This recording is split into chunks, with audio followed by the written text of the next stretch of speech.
Okay. Last time we were here, we talked about the mining camps. When did the gold rush start? 1849. Well, when did they first find gold? Go back a year. 48. 1848. So by 1852, the gold rush had been in full swing for about 3.5 years, and you went from earning about $20 a day to $6, even though $6 is still a lot of money. Of course, the environmental damage is going to be a big problem. We talked about some of these last time. You have debris that will be washing into the waterways, the rivers. It's going to kill the fish. It's going to ruin the water because a lot of it will be like sludge and different things like that, especially from the big mining operations. The debris will have nowhere to go. You have floods that's going to deposit that debris wherever it can land. You have people building dams to catch the gold, to keep it from getting away. They cut down trees to build makeshift lean-tos, cabins, things like that for firewood. When you cut down too many trees and you don't plant any back, you're going to have erosion. So that's even more debris going into the rivers. There was one river they estimate had, let me get this right, because of erosion, added 14 feet of sediment to the bottom, and it was only like 2 feet deep, where it had been the deepest at that point. So it was a lot of debris. Now,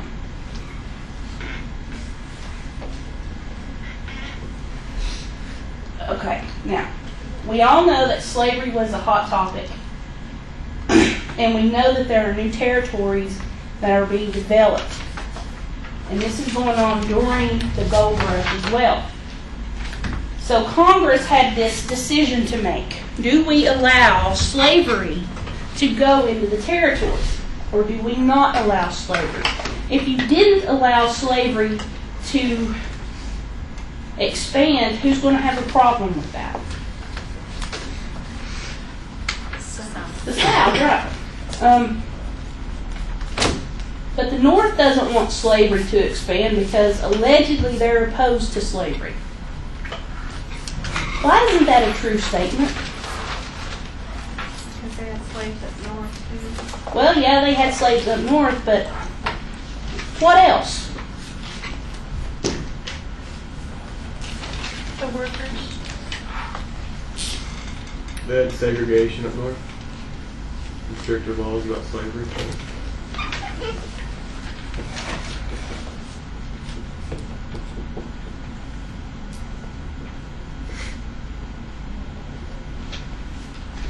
Okay, this textile mill needs to make textiles.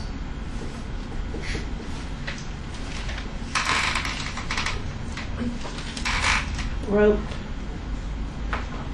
Other things. What do they make the textiles out of? Where's cotton grown? So we have little cotton plants. And we have who picking the cotton? So do the slaves have an input for the textiles? So is the North that opposed to slavery? What happens if this guy disappears and the cotton plant dies? Can they make their little textiles and their ropes? So can they afford to let this guy get his freedom? So is the North that opposed to slavery? No. They just wanted people to think that. But without this and this, you don't have this. Simple equation, right? John C. Calhoun is going to argue in Congress that slavery was legal in all territories.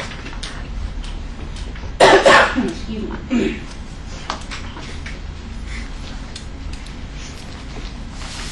says that Southerners have a right to take any and all of their property into a territory, including slaves. Does the man have a point? Were they allowed to take their cattle, their horses, their furniture, their clothing? Were slaves considered property? Yes, they were. So legally, they should have been able to take their slaves with them. He also argued that the individual state should have to have the right to decide whether they want to be a free state or a slave state. What does that go back to? Think back to a document that we had once upon a time.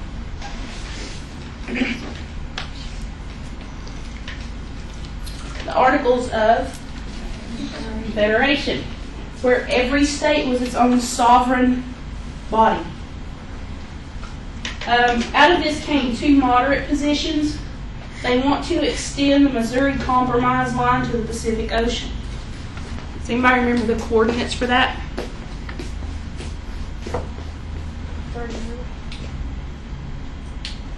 3630. So it's about right through there. It cuts across the top of Tennessee pretty much. They want to extend that to the Pacific and allow slavery to only go into areas below that line and into the areas where people decide that they want slavery. This is known as popular sovereignty. In 1848, you're going to have another election. And of course, slavery will be the hot topic. And the expansion of slavery will be the hot topic. On the sides, it says slavery is the issue du jour. What does that mean? Du jour. You may speak French. It's the issue of the day. Your candidates. Lewis Cass is the Democratic candidate. It's safe to say he didn't win. We've never had a President Cass. The Whig candidate was Zachary Taylor. What war was he famous for?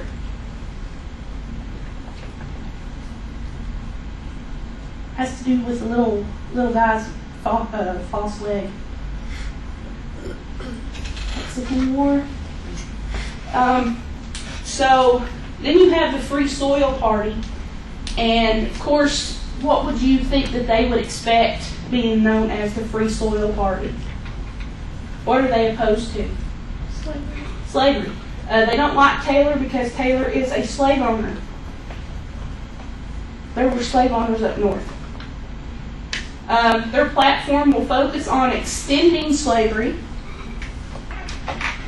which is everybody's goal, instead of the evils of slavery. Now, was slavery something that the Southerners created? No. How far back does slavery go? It goes back as far as when Ugg took Mug for a slave, so he could clean out his cave or whatever. Slavery is as old as mankind itself. In ancient Greece, a slave could earn their freedom by marrying their master. And this happened.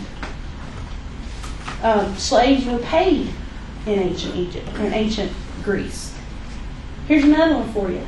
In the South, some of the slaves were paid by their masters, depending on the master. They would get a share of the profit at the end of the year. They could earn bonuses if they picked the most cotton. Things like that. So they're going to nominate Martin Van Buren. What did they call him last time he was president?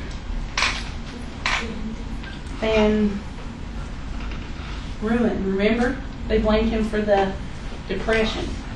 So the Whigs and the Democrats are going to run a two-faced campaign. Is it safe to say that every politician and every political group runs a two-faced campaign?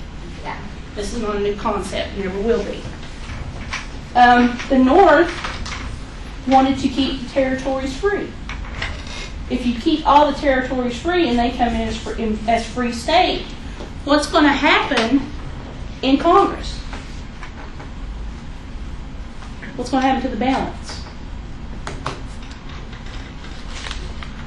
have more free states than slave states, you get more anti-slavery people, and they can push through an amendment banning slavery. The South wants to protect slavery in the territories. And the Whigs will win, and Taylor will win as he will be president. Now, in California, when all this other stuff is going on, California is ready to come in as a state. This is helped along by the gold rush, of course. And if brought into the government as a free state, then it would throw the balance off in the House and in the Senate. So Taylor has this huge problem thrust on him, and he is the wrong guy to be having to deal with all this mess. He has no political experience.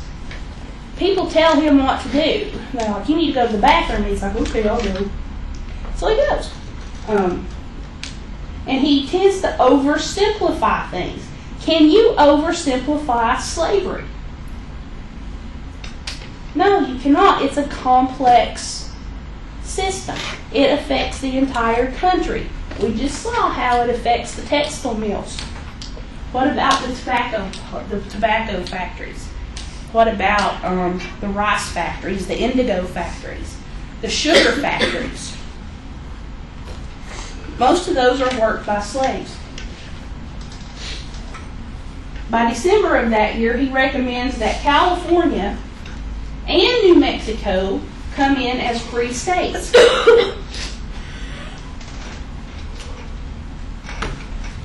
Okay. He's going to recommend this at a time when the expansion of slavery is such a hot topic that people are beating each other up on the floor of Congress over it.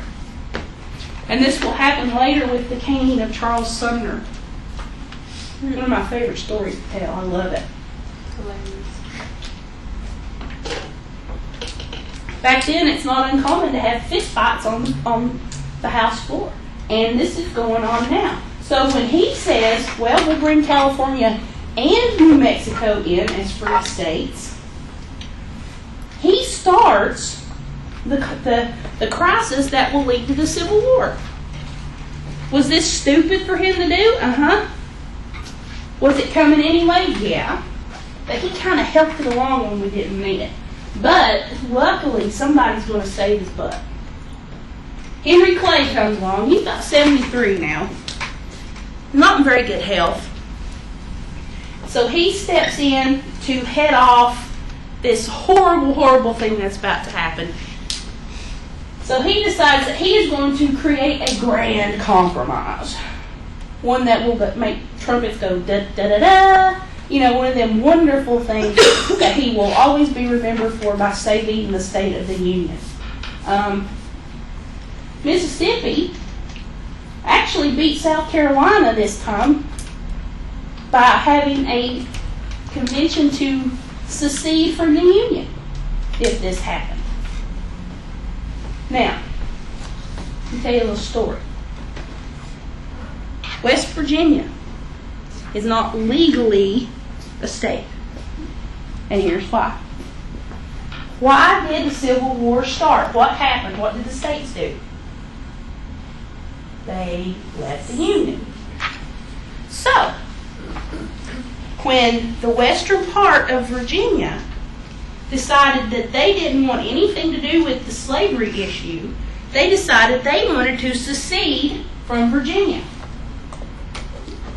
Now, haven't they already decided that secession is illegal?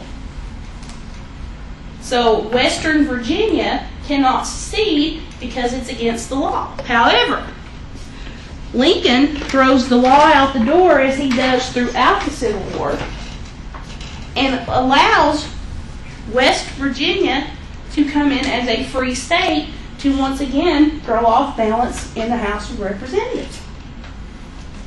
So, West Virginia is not legally a state because secession is not legal. So that is why West Virginia is not really a state. So anybody that says, yeah, the state of West Virginia is a beautiful state, say, well, technically it's not really a state. It's illegal. It's a little bit of trivia for you. So, get pulled over by a police officer. So, you're not really a state, so you can't do anything to me. I'll come get you out of jail. But that's why West Virginia is not a state. So, in January of 1850, Henry Clay will submit his proposal. Part of his proposal would be that California would come in as a free state, and the rest of the Mexican territory would be divided into New Mexico and Utah, and the states would choose if they would be a free state or a slave state, also known as popular sovereignty. It abolished the slave trade in the District of Columbia. Did they really have to have the slave trade now? Couldn't we grow our own? Really think about it? This sounds bad, but we had homegrown slaves now. There was actually people that made their living by breeding slaves to sell. I'm not making that up. Okay. They're going to enact very rigorous laws so that slave owners could get their runaway slaves back. Up until this point, there was no real law that guaranteed the slave owner could get back an escaped slave. And then he's going to propose the omnibus bill. Still haven't really figured out what that is. So the Senate will have to debate this for 6 months. Nothing ever happens fast in government until FDR comes into office. And for 100 days he locks locks Congress in the Capitol building. Literally, he puts them under armed guard and won't let them leave until they get some stuff done. And they hated him for that.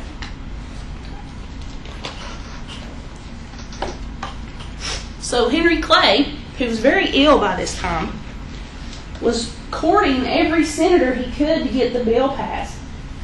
And he just got to where he was so sick and he was so tired that he couldn't do it anymore. So Stephen Douglas, who was about that tall, decides to take over and tries to and pushes it through. And meanwhile, President Taylor dies. And this will help get the bill passed. So Millard Fillmore will sign the bill on September 17th of that year, and it becomes known as, well, it's one of the new compromises. Now, the North and the South both like this compromise. The South likes the idea of popular sovereignty because if they can send enough people there, they're going to come in as a slave state. So it's like a race, who can get there first. Just like what will happen in Kansas. Now, in Nashville, a mere, 5-6 hours away, you have a convention of people called the Fire Eaters. These are sort of like the hotheads of South Carolina, but they eat fire instead of their heads being on fire. And that's how you tell them apart. They want to be able to secede from the United States to prevent anybody from messing with slavery in Tennessee. But they are a minority and they're not really a lot, they don't get a lot done. So the Southerners are still a little upset because once California comes in, it throws off the balance, and the fear is that they will try to push through legislation to get rid of slavery. So the Southerners have to figure out a way to get access to land so that they can even things back up. Now, under the Fugitive Slave Law, a couple of things are going to happen. Slaves will be denied the right to a trial by jury. They just have to be returned to their owners. And they will require them to assist federal marshals in enforcing the law. If you know where there's a runaway slave, it's your job to go and tell a marshal, hey, I know where there's a runaway slave. If not, then you can be arrested. And this did happen. And this is when Harriet Beecher Stowe will write Uncle Tom's Cabin. And the picture that she paints is that slavery was immoral. She paints it as immoral. And not exactly correct. I don't know if that makes sense. What did I do with that? Timing sheet. Did I pass it around already? No. I didn't have it.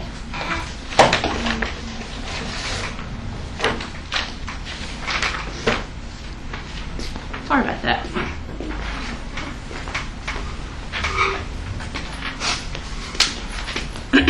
So, has anybody ever read Uncle Tom's Cabin? I believe I've never read that book. I tried to once, I just couldn't get into it.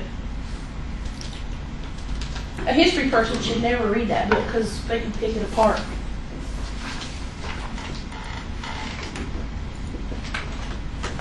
In real life, only about 1,000 slaves had attempted to escape by this time that she had written this book. People don't like the fugitive slave laws, but they help enforce them anyway. And you have a tense calm sail over both areas until 1852, when you had another election. Franklin Pierce, who is a distant relative of George W. himself, interestingly enough. Barbara Bush was Barbara Pierce, and she was a direct descendant of Franklin Pierce, which explains why W. wasn't such a good president, because neither is Pierce. Winfield Scott is going to run for the Whig Party, Pierce for the Democrats, and John P. Hale for the Free Soil Party, I think. By this time, the issue of slavery is sort of on the back burner, even though that tension is still there. The North is becoming more and more industrialized, and the South is becoming more and more agricultural. All they're concerned about is growing cotton and making more slaves. The two sections are drifting further and further and further apart. It's not like they were close friends in the first place. Now, they're just forgetting to text each other and say how they're doing everything. So they're getting further and further apart. So that's how we kept from going to war in 1850, or 1848. Now,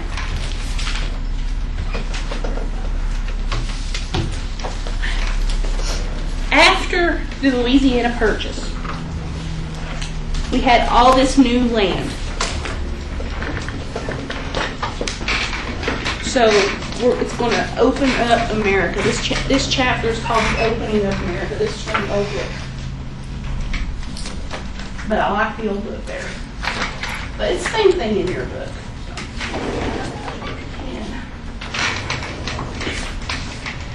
Now, this guy named Chauncey Jerome is a clockmaker.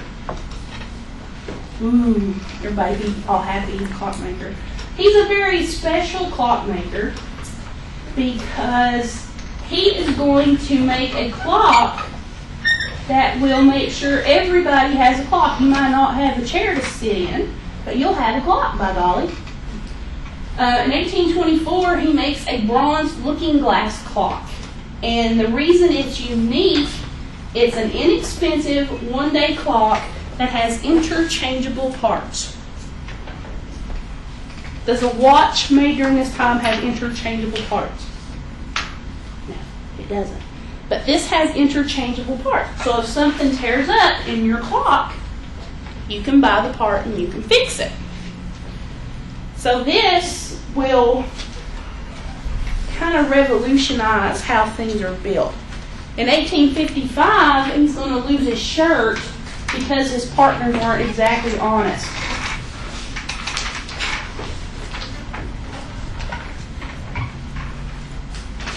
You have a commercial system in place instead of a self-production system. This was... Do you remember we talked about the semi-subsistence agriculture, and then we talked about the commercial system? Well, it's now the commercial system, so Ben Franklin won that one. And independent American farmers were in trouble. The Americans will use the market very, very freely. Everybody has access to it. They're going to have money. They're going to have their cotton to sell and wheat to sell. They're going to use cash and paper money to pay for things. Basically, the country's off to a good start. The domestic market will develop after the War of 1812 and will be dependent on foreign trade. What was the whole idea of getting independence from Britain in the first place? So we can trade with everybody. So when Jefferson put the embargo in place, the American economy will have to build itself up as it works. After the War of 1812, we have foreign investors coming in with money to invest. Who owns most of the United States now as far as businesses?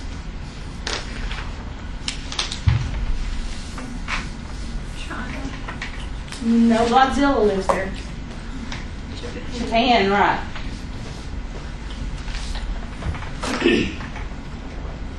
After the War of 1812, Henry Clay, John C. Calhoun, and John Quincy Adams are the new superstars of politics. They want to use federal power to develop the country. They want to establish something called a new nationalism. And they want economic policies designed to help every area in the country known at this time and to bind the nation. At this point, as a nation, are we as united as we could be? No, there's still too much distance. You can't jump in your car and drive there. You have to take 2 or 3 day trips. You do not have the railroad system yet. Goodness. So the nation isn't as united as it could be. The bank closes its doors in 1811 thanks to who? Remember? Old Hickory? Andrew Jackson. Andrew Jackson. In 1816, a second national bank will be established to protect. It's basically will establish a protective tariff to protect young industry instead of shipping jobs overseas. It will put a 20% duty on certain imports, and it will use that money to build roads and canals and other things like that. Now, why are canals going to be a better alternative to shipping your goods?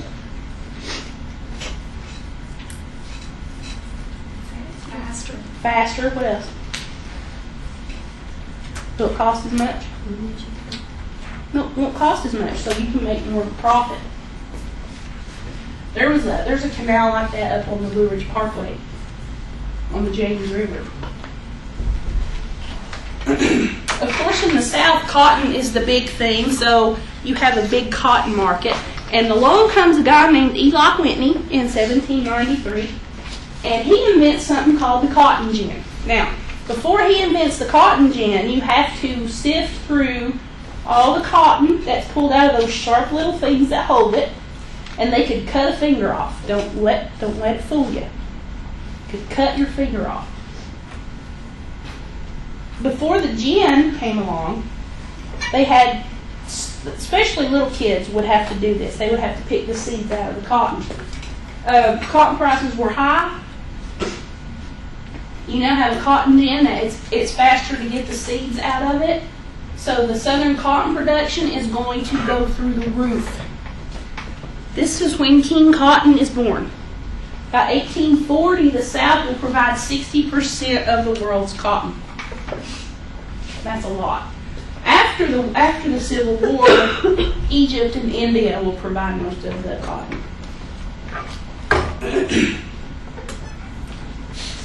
Now, after the War of 1812, people want to be able to improve transportation. We're still trying to do that. Anybody was on the roads after that snow we had last December in January, and how, like on the interstate, they had the big old potholes? That was horrible. One of my students in the spring actually hit one of those potholes and bent his wheel and had to replace the whole wheel. I mean, it just bent it like that. So keep in mind, the roads back then are way worse. You could bury a wagon in some of these roads. They need a transportation system that can link the country. Obviously, it's too early for a railroad. Before the War of 1812, the coastal area was where most of the trade would take place. Between 1825 and 1855, people stopped sending their goods overland and they send them through the canals. And the canals will boost sales, and you can have canals in places where you can't get roads to, like where is that? Maryland. There's one in Maryland. The Erie Canal was the first one built. It took about 7 years to build it, and it started in 1818. And it's about 364 miles long. And it goes from Albany to the Hudson to Buffalo, where Lake Erie is. I think it's still up there.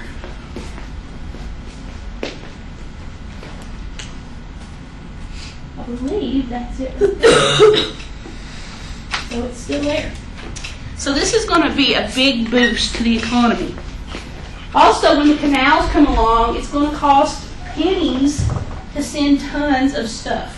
So by 1840, you have over 3,000 miles of these canals. Another invention comes along, the steamboat. These are big boats, and they can go down rivers. And they're pretty good size, so you can put lots of stuff on there. Not only can you haul stuff, you can haul people as well. Before the steamboat, excuse me, if you went from Pittsburgh to New Orleans, it would take you about 6 weeks to get there. And if you went back up, it would take you about 17 weeks to get there. That's a long time spent on a boat. So the steamboat will reduce the time. And Robert Fulton will be the one that is given credit for turning the steamboat into a commercial venture. He will decide that you can use steamboats to haul crops and things like that. In the 1830s is when the very first railroads will appear. And in 1830, there are 13 miles of track. Woohoo! 13 miles. By 1840, there are over 3,000. By 1850, you have almost 9,000 miles of track. Now, if you want to ship things on the railroad, it's going to cost you more, but it's going to get there twice as fast as if it's sent on the steamboat. It's going to go directly there instead of having to meander its way around little rivers and stuff like that. And you can operate it year-round unless there's this big old huge honking blizzard coming through and covers everything up. So the railroad will eventually phase out the steamships. Interestingly enough, in the Kingsport area down where Netherland Inn is located, they used flatboats when the river was up in the spring to take stuff downriver. Then they would have to carry the boats back upstream, which was crazy. Samuel Morse in 1837 is going to patent the telegraph. We've got trains, now we've got a telegraph. By 1852, you have over 23,000 miles of telegraph line. Where it took 6 months to get information from California to New York, now it's going to take a matter of minutes. He will also invent something called Morse code. Anybody in here a scout when they were growing up? Military people, did you have to learn Morse code? No. Well, the scouts have to learn Morse code. That's how they beat the aliens in Independence Day, too, which is kind of sweet. You ever seen that movie? It's a great movie. Now, two guys named Richard and Robert Hoe are going to work with the Power Press, which is a printing press, and make it to where everybody can afford a newspaper at least, and where more and more people can afford books. Up until this time, only the very wealthy will have a library. If you came into my office right now, only half of my books are out because there's no room for the rest of them. We can go to Books A Million, drop $20 and buy a book. Back then, if you had a book, you had some status. You have a postal system that's pretty good, so good actually that Canada will use it for a little while. Before the Civil War, you have the postal system employing more people than it does now, believe it or not. The goal was to promote commerce and improve both long-range and personal communication. And it works, along with the telegraph. In 1828, the U.S. had twice as many post offices as Great Britain. And at one point, they had the best postal system in the world, and 5 times as many as France.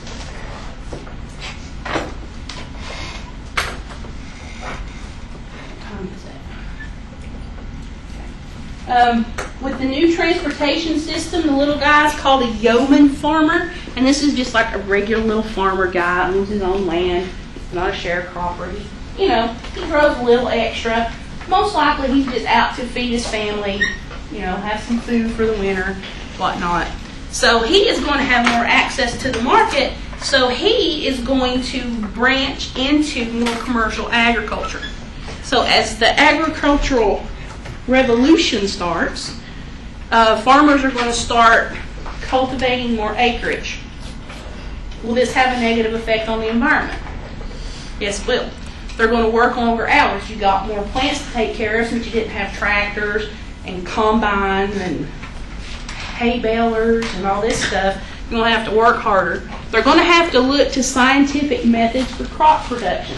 What happened in the South after the Civil War when people tried to plant food where they had grown cotton? Would the food grow? What did the cotton do? Sucked all the nutrients out with the straw, and they just had a big old feast. They're going to go into debt to buy more things. And they're going to have to go through middlemen to sell their goods. So they're going to have to pay a commission to these people.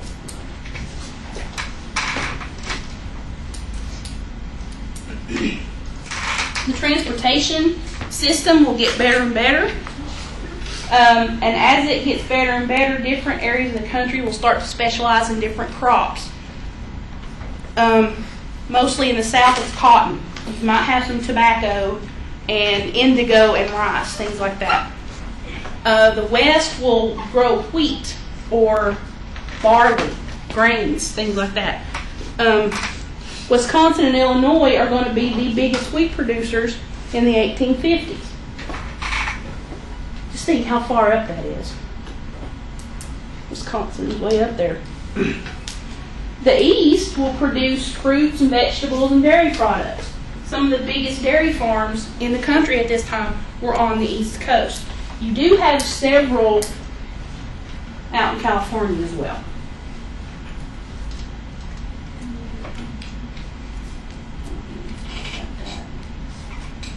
We'll go back to this. Now, the population was doubling about every 22 years. In 1790, the first census took place, and there were 4 million people. In 1850, a mere 60 years later, there are 23 plus million people. I wouldn't know that. It's kind of important. The new population characteristics were people were young. They usually married early. Why did they marry early? Shorter life. They had a shorter lifespan, so what did they need to do? They needed to make as many babies as fast as they could, so they got married a lot younger. My grandmother got married when she was 15. Her and my grandfather eloped. Her father eloped, and his wife, when they eloped, his wife was 13 or 14. and she had 17 children. So my grandmother had 11. So they got married young so they could have as many babies as possible. They could expect to live to be about 50 or 60. If you made it that far, then they were listening to what you said because you had been around. And you also have to contend with the number of immigrants that are coming into the country as well. Okay, urbanization is when people start moving to the cities. When you get factories going up, people want to make real money and have the American dream, so they're going to move to the cities. In 1800, for every 15 farmers, there was one person that lived in the city. By 1850, there are 5 farmers, 5.5 farmers for every one person living in the city. So more and more people are leaving the farm. You have different reasons why urbanization will take off so quickly. You have improved transportation. What system gets people to where they need to go the most? The train. The train, right. My ears are a little stopped up, so.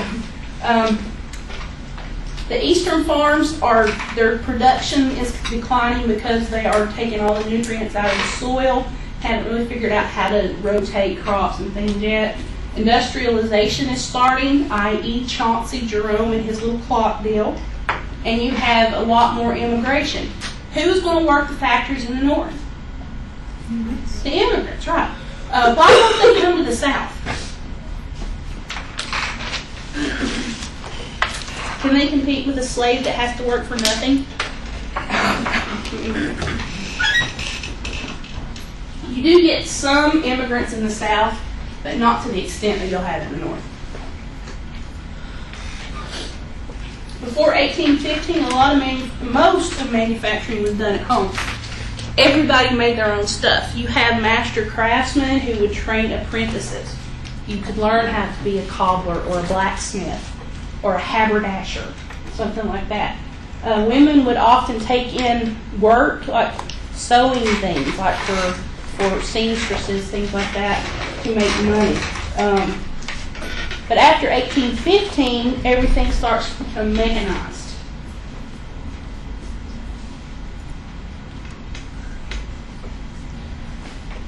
Now, when the U.S. begins industrialization, Britain has to hurry up and protect what is theirs. So they are going to forbid anybody to send any kind of machinery to the U.S. despite what they offer to pay for it.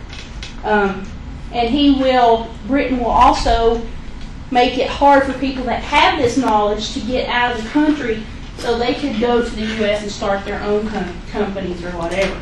So in 1790, a guy named Samuel Slater escapes Britain under the cover of night, like, gotta get out of here. And he gets to the U.S. and he opens his very own textile mill. Now, this guy named Francis Cabot Lowell will pattern his textile factory after Samuel Slater's and improve upon it. Here comes Eli Whitney, who had just invented the what? He's going to build machines to put in these factories that have interchangeable parts. So thanks to Slater, Lowell, and Whitney, this is the beginning of the Industrial Revolution. And on that, we're going to stop.